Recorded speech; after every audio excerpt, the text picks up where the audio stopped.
It begins with a cup of tea. It is perhaps the most defining symbol of British identity, a ritual of comfort, civility, and domestic order. In the mid-19th century, the British Empire was the undisputed master of the oceans and the forge of the Industrial Revolution. Its factories clothed the world, its navy policed the seas, and its banks in London managed the flow of global capital. But this colossal empire had a weakness, a fatal dependency that terrified the governors of the Bank of England more than any French army or Russian fleet. The British public was addicted to tea, and that addiction was bankrupting the nation. To understand the violence that would eventually erupt on the Pearl River, one must first look not at a map of forts and batteries, but at a ledger. By the 1830s, the demand for Chinese tea in Britain had become insatiable. It was no longer a luxury for the aristocracy. It was the fuel of the working class, the staple of every breakfast table, from the slums of Manchester to the palaces of Westminster. Every year, millions of pounds of tea were shipped from Canton to London. But this trade was dangerously one-sided. The Qing dynasty, the ancient and inward-looking rulers of China, had almost no interest in British goods. They did not need Sheffield cutlery. They had no use for Manchester cottons. They regarded British woolens as uncomfortable and strange. The Qianlong Emperor had famously declared to a British envoy years earlier that China possessed all things in abundance and had no need for the manufactures of outside barbarians. This arrogance was backed by economic reality. The Chinese merchants at Canton, the only port open to foreign trade, refused to accept British products as payment. They demanded silver. Only silver, pure and heavy, was accepted in exchange for the tea, silk and porcelain that flowed west. For decades, the ships of the East India Company sailed to China, laden with silver bullion, emptying the treasury of Great Britain. It was a hemorrhage of wealth on a terrifying scale. The balance of trade was catastrophic. The British Empire was effectively paying a rival civilization to keep its own population caffeinated. By the late 18th century, the situation had become unsustainable. The supply of silver was finite, and the price of tea was rising. The directors of the East India Company, a corporate entity with its own army and the power to make war, faced a stark choice. They could accept financial ruin and the collapse of the lucrative China trade, or they could find a commodity that the Chinese people wanted as badly as the British wanted tea. They needed a product that created its own demand.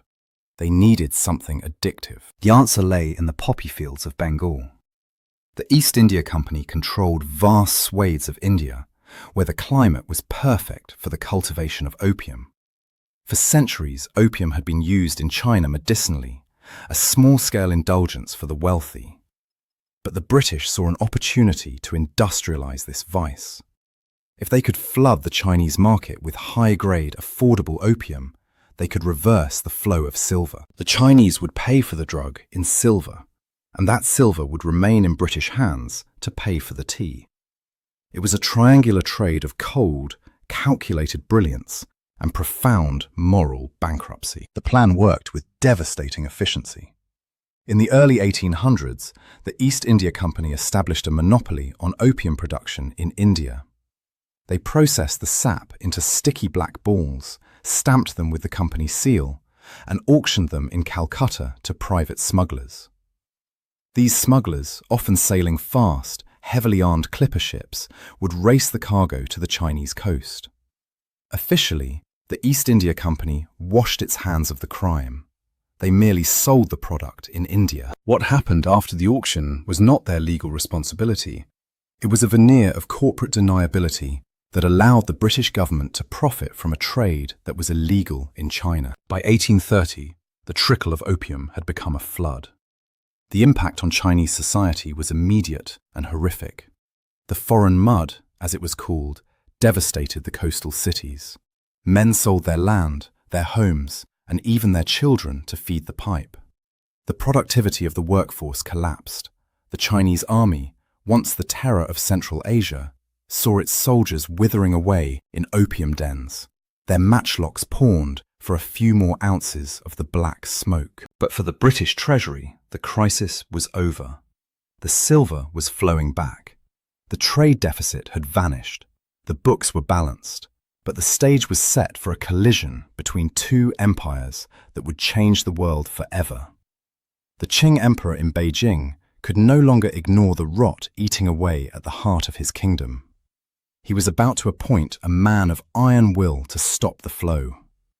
A man who believed that moral righteousness was stronger than British gunpowder. In the Forbidden City, the Daoguang emperor was faced with a stark choice: legalize the drug and tax it, or eradicate it completely.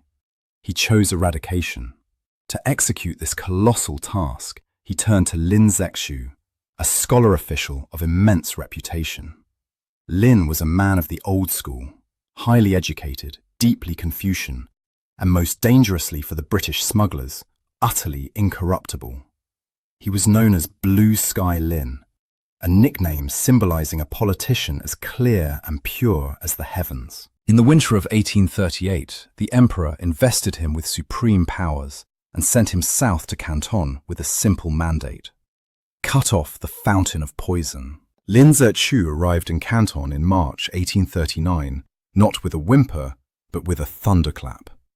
The city of Canton, or Guangzhou, was the only point of contact between China and the West. It was a place of tenuous coexistence, where British merchants lived in a designated strip of warehouses known as the 13 Factories.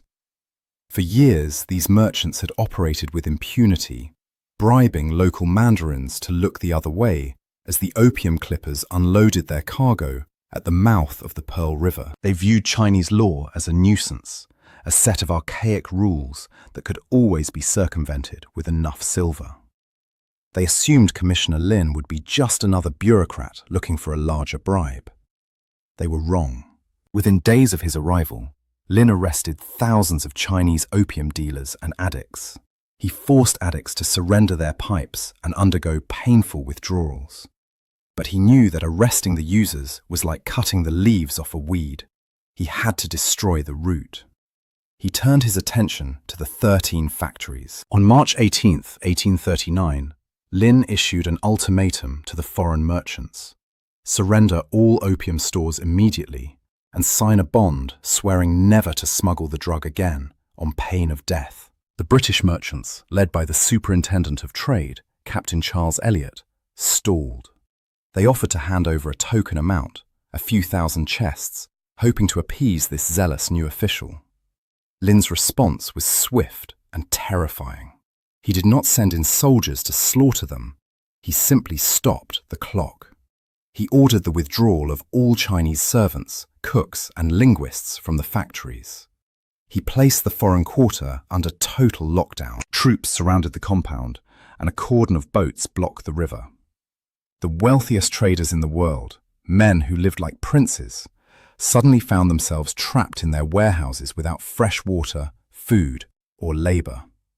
They were hostages in their own counting houses. For 6 weeks, the siege held. The British dignity crumbled under the reality of thirst and mounting filth. Finally, Captain Elliot surrendered.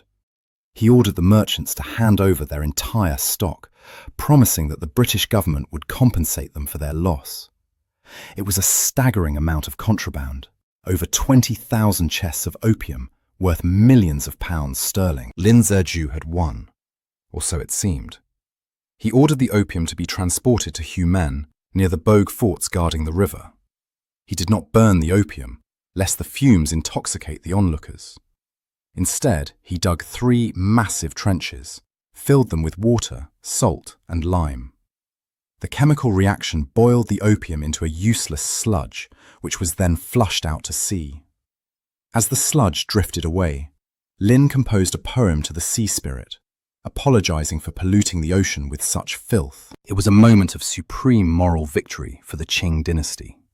They had stood up to the barbarians and enforced their law without firing a shot. But in London, the mood was not one of contrition. It was one of outrage.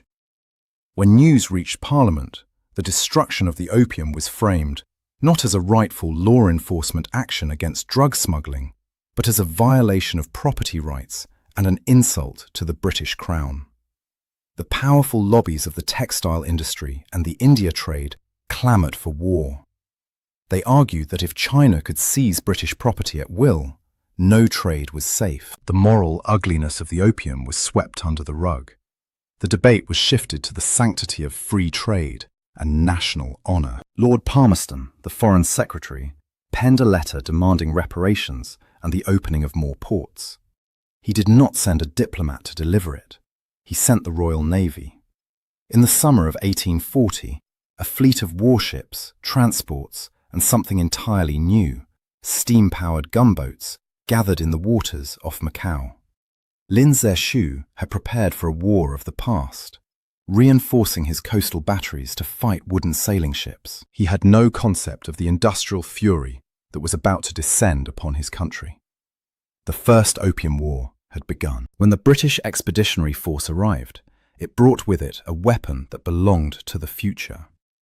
Among the majestic wooden ships of the line, with their towering masts and acres of canvas, there sat a strange, low-slung vessel that vomited black smoke. It was the HMS Nemesis. To the eyes of the Qing defenders watching from the shore, it must have looked like a monster. It was the first British ocean-going iron warship, a flat-bottomed paddle steamer designed specifically for the shallow, muddy waters of China's rivers. The Chinese Navy was composed of war junks, wooden vessels that had remained largely unchanged for centuries.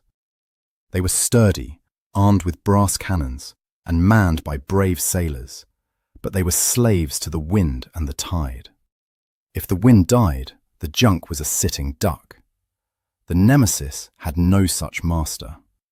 Powered by a 120 horsepower steam engine, it could sail against the wind, against the current, and into the shallowest inlets, where no heavy European warship had ever dared to go. The collision of these two eras occurred on January 7, 1841, at the Second Battle of Chwempi. The British fleet moved to force the entrance to the Pearl River. As the wooden ships engaged the forts, the Nemesis, commanded by Captain William Hall, unleashed its horror. Ignoring the exchange of cannon fire, the iron ship simply motored past the stationary British line and drove straight toward the fleet of 15 Chinese war junks anchored in the shallows of Anson's Bay. The Chinese commanders watched in disbelief. They had assumed the shallow water was their shield. Suddenly, this iron beast was among them. The Nemesis did not just rely on cannon. It carried Congreve rockets, screeching, erratic incendiary devices that terrified troops as much as they killed them. Captain Hall ordered a rocket fired at the largest junk. The projectile hissed across the water and struck the wooden vessel's magazine. The explosion was cataclysmic. The junk disintegrated in a blinding flash of timber and bodies, sending a mushroom cloud of smoke into the sky. It was a sight that signaled the end of thousands of years of Chinese naval tradition. In minutes, the Nemesis moved down the line, pouring canister shot and rockets into the helpless wooden fleet. The Chinese sailors fought back with muskets and arrows, their shots pinging harmlessly off the iron hull. It was not a battle, it was an industrial slaughter. By the end of the morning, the Chinese fleet had ceased to exist. But the horror of the Nemesis was not just its firepower, it was its reach. As the war progressed, the steamer ventured deep inland, navigating the intricate network of canals and tributaries that fed the great cities of the Delta. It appeared like a ghost in quiet farming villages hundreds of miles from the sea, towing boats filled with redcoats and Royal Marines.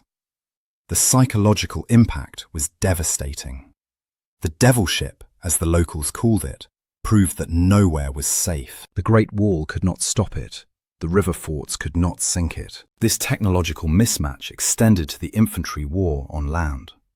The Qing army, the Banner troops, were armed with matchlock muskets, weapons that required a soldier to manually light a fuse before firing.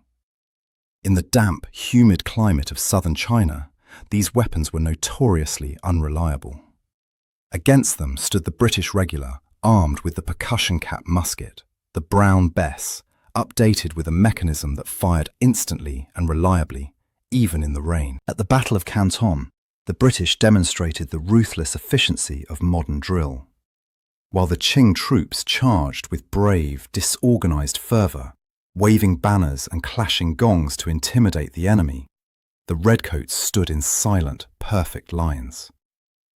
They waited until the Chinese were within killing range, and then, at the drop of a sword, unleashed rolling volleys of lead. The discipline that had broken Napoleon's columns in Europe now tore through the silk tunics of the bannermen. The war was rapidly revealing itself to be less of a conflict and more of a collision between a sledgehammer and a vase.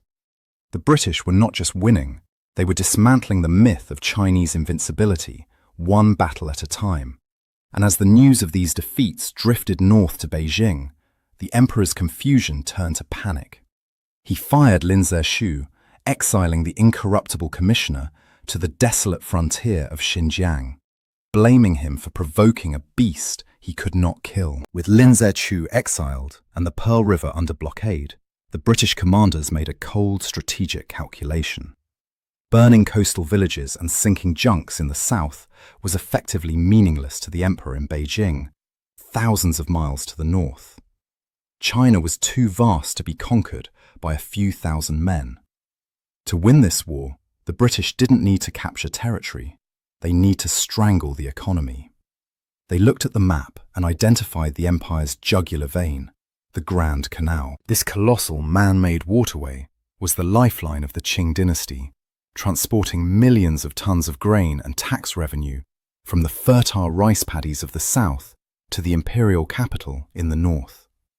If the British could sail up the coast, enter the great Yangtze River, and seize the intersection of the river and the Grand Canal, Beijing would starve.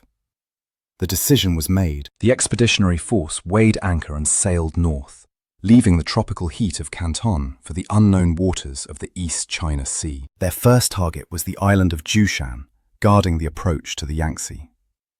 The capture of the island's capital, Dingai, offered a surreal glimpse into the collision of two alien worlds. The British bombardment shattered the medieval walls, and the redcoats stormed the city, expecting fierce resistance. Instead, they found a population largely bewildered by these red-clad demons. The occupation that followed was a bizarre tableau of Victorian military life superimposed onto ancient China. Diaries from the 18th Royal Irish Regiment describe soldiers quartered in ornate Buddhist temples, using the limbs of gilded statues as racks for their muskets and drying their laundry on the arms of incense burners.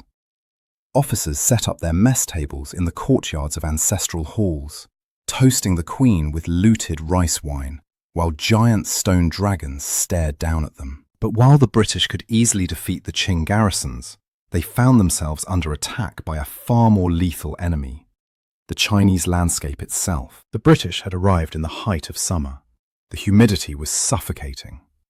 The troops, still wearing their thick red wool tunics and high leather stocks designed for European parades, began to drop like flies. It was not matchlock bullets that filled the field hospitals. It was dysentery, malaria, and heat stroke. The Jushan fever swept through the camp.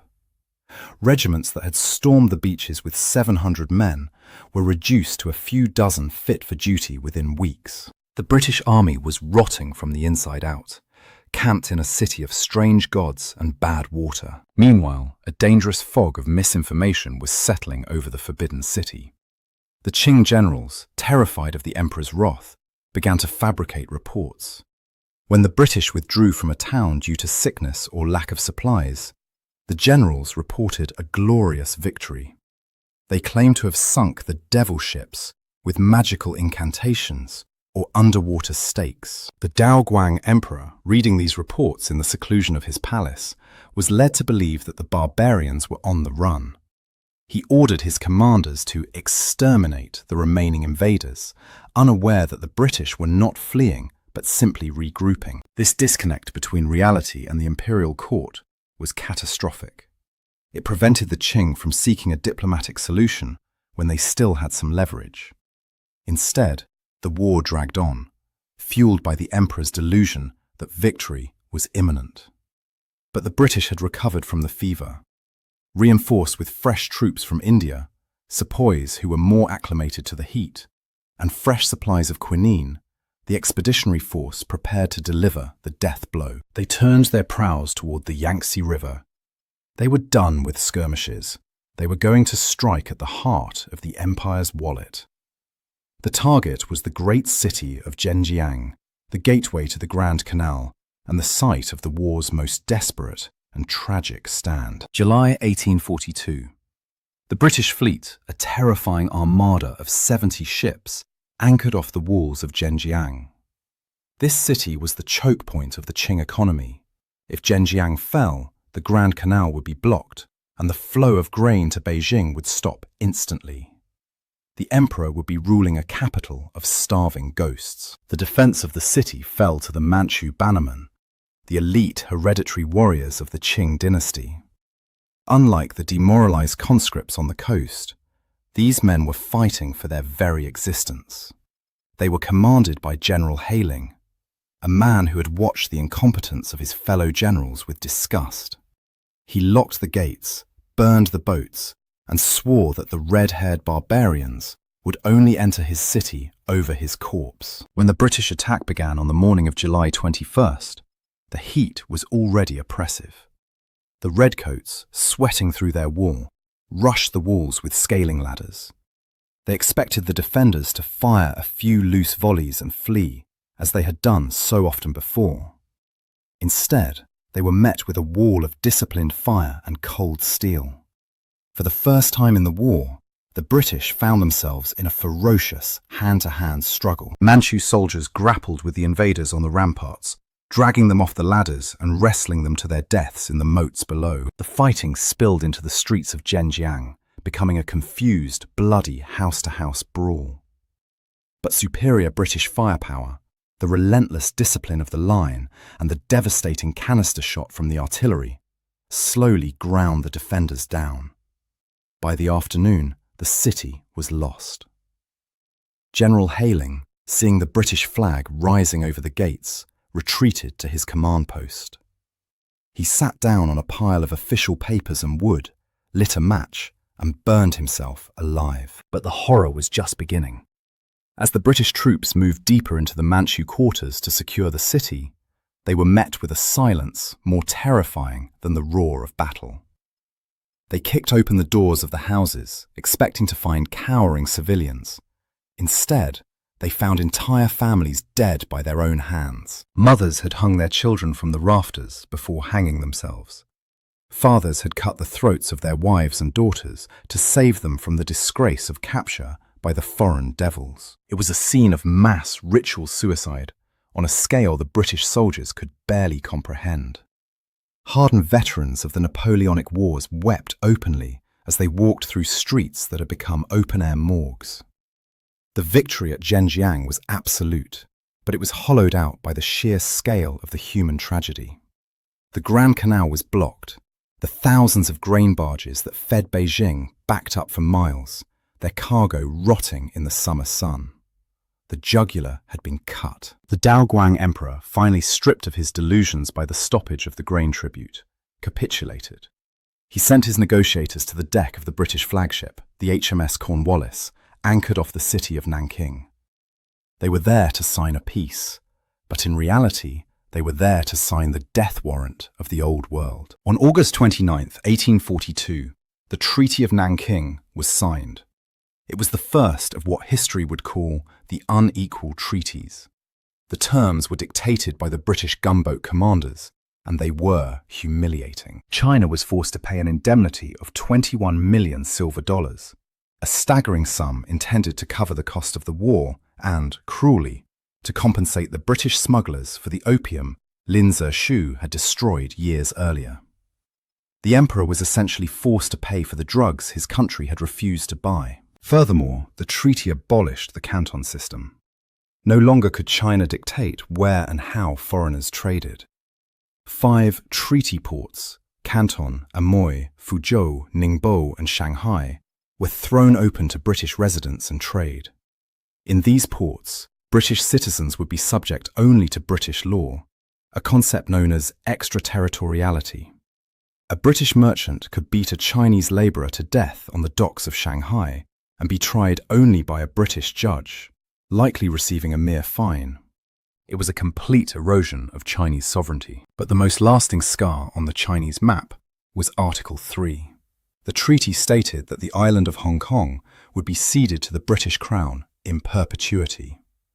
At the time, Hong Kong was a barren rock with a few fishing villages, a pirate haven that the British Foreign Secretary Lord Palmerston dismissively called a barren island with hardly a house upon it. Yet this rock would become the forward operating base of the British Empire in the east, a deep water harbour that would project Royal Navy power into the heart of Asia for the next 150 years. Remarkably, the Treaty of Nanking made no explicit mention of opium. The drug remained technically illegal in China. But with the opening of the ports and the crushing of the Chinese customs authority, the trade exploded. The British had not legalized the drug.